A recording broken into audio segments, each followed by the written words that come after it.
Okay, take two. Fucked up the first one. Anyway, it's 23rd of December. It's 10:05 at night.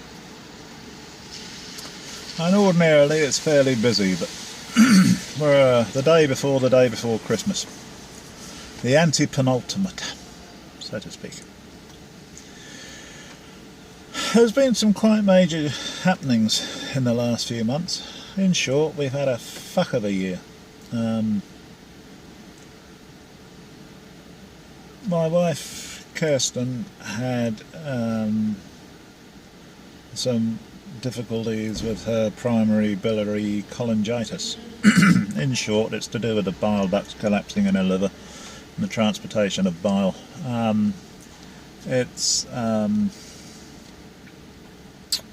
She hasn't been well. Related to a PBC condition is UTIs. And she's had a couple of those, and she had they changed the medication. She was on a subsidised medication, Actigul, which I gather comes from Canada, but the government out here in their infinite wisdom decided they're not going to fund it anymore, so they put her on a second or third generation replacement, if you like, which basically sent her liver markers through the roof, and then she spent a month in hospital. And after she came out, she was sort of worked the second. That was the first month. The second month, she virtually sort of did half a month maybe of work, and then bugger me, she got struck down with Campylobacter. That was after a Chinese we had. I missed that one.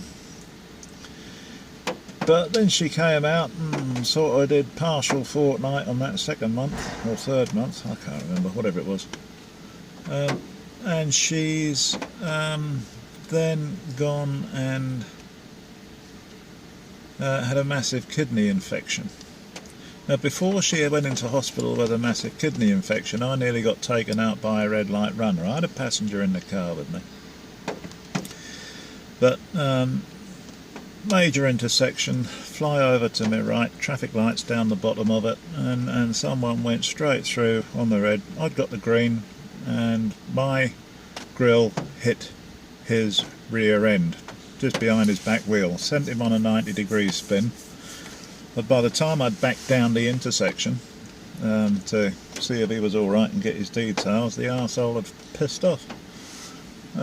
So I didn't get any registration numbers. So we got in touch with the police and we got them to check the closed circuit TV cameras. Because of sunstrike and because of the angles, they couldn't get any ID off the car. Closest we can come up was probably a Subaru Forester. But I'd suggest it was probably either stolen, the guy was drunk, or whatever. So anyway, I'm out $800 for insurance excess because there's no one to claim the excess off, which is $500, and plus $300 for the loan car, which the insurance will pay $200 of because of the number of days I was off the road prior to getting the loan car. There's a shortage of loan cars, believe it or not.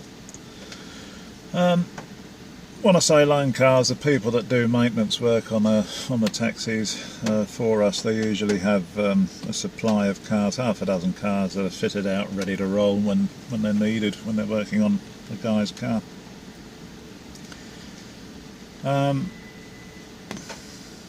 So she was off. I nearly got taken out. I had a couple of passengers in the car that sort of testified or verified to the incident as well. So, and then Kirsten got a massive kidney infection, and for the sake of another 12 hours I could have lost her apparently, because it just came on so bloody fast. And yeah, the doc said if she'd left it another 12 hours before she got to the hospital, we're looking at renal failure or death. So, and she was quite sick for a while, and she was literally in hospital for another 3 weeks. They threw masses of blooming antibiotics at her. And she's at home now recovering. She sustained, there was fluid on her livers according to the scans and the ultrasounds that she had. As I say, I nearly lost her, but So she's come back. And anyway, I'm getting older, you know. I'm supposed to have an op, but I can't take the time off. Basically, someone has to keep the bills paying. And what we've decided, I've had enough of working nights. I'm really sick of it. I'm sick of this organisation as well. There's been a change in the guard in management. Yeah, I'll tell you one day when I no longer work for them. But suffice to say, I'm not happy with management, so there's a few other people not happy with management either. But we won't go there. I wouldn't say we're not making money. You've got to put the hours in, but you're sure the jobs are shorter, and there is additional competition with Uber as well, although Uber is probably a different market. We specialise in pre-books, we specialise in airport work. And more your sort of high-end, but yeah, I don't know, time for a change. It's the interest isn't there. I don't want to do it anymore. You know, I sort of need it. I can see why, Andy, why you had, you get pissed every time you get home from work, because I feel like bloody doing that myself. I've started hitting the bourbon just to help me sleep because I'm so bloody wound up. Anyway, it's going to be a complete de-stress when we sell the house, because we're going to move down the line. I'm going to be a country taxi driver. A place called Tauranga, or Bay of Plenty area. It's maybe not necessarily Tauranga, but certainly you got to understand that up here in Auckland, you're talking a couple of $1 million for a do-up. You know, just a 3-bedroom house, and that's sort of reasonably budget. Where we live, about 40k, 40 minutes down the road, you're talking $500,000 for a do-up. For a regular house, $500,000, but not a do-up. And even further down the line to the seaside towns, you're talking 200,000 or 300,000. So we can sell up and we'll be mortgage free. The money I get for selling our cabin contract, which is 55, it's on the market for if you're interested.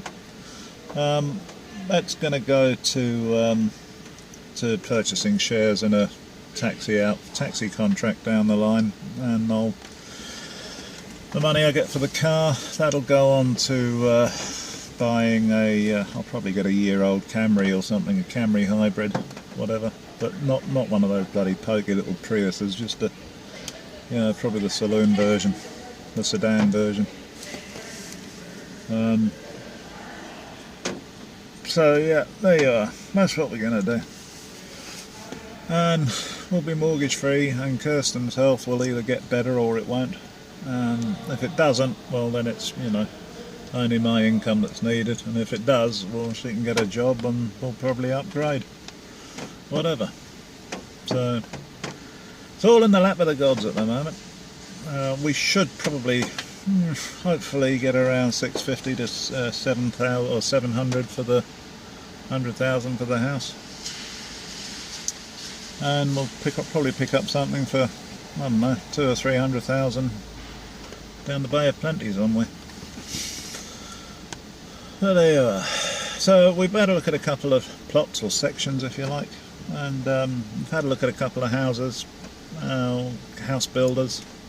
So we're starting to formulate those plans. The cabin contract is on the market, so if anyone's interested, 55k, and you too can work for a pack of arse-wipes. Right, okay, all for now. I'll wish you a merry jingle bells, happy new year, and all the rest of it. Oh my god, look, I've got a job. Where am I going? Oh, yippee-ki-yay, I'm going up the North Shore. Woo, it's going to be $80. Alright, see you later.